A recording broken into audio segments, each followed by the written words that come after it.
What's up guys? In this tutorial, I will show you how to fix the PCI device driver missing error you are getting on your Windows PC. This should be quite an easy tutorial. For more information, click on the first link in the description below. The PCI device driver missing error usually pops up when your system can't recognize or communicate with hardware connected via PCI slots. This is often due to missing or outdated drivers. First, let's try updating the driver automatically.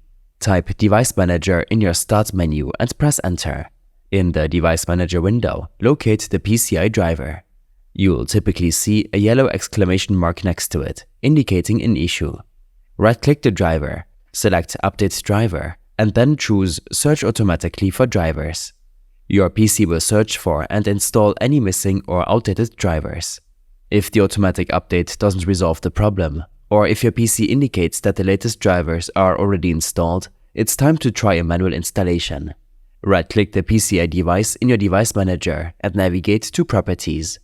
On the Properties window, switch to the Details tab and select Hardware IDs from the drop-down menu under Property. Copy the topmost ID.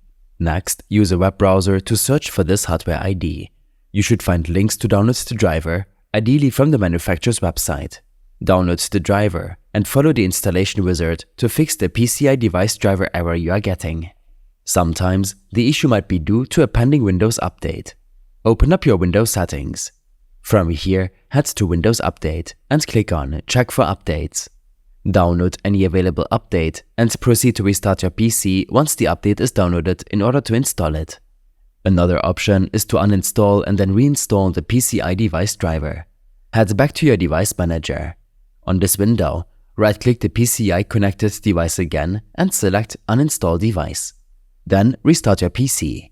Windows should automatically attempt to reinstall the device and its drivers upon reboot. If the error started appearing after a recent system change, using System Restore to revert your system back to a previous state can be effective.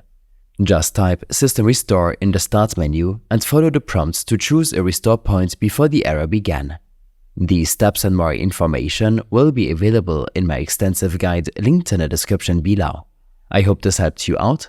Leave a comment if you have any questions and see you in the next one.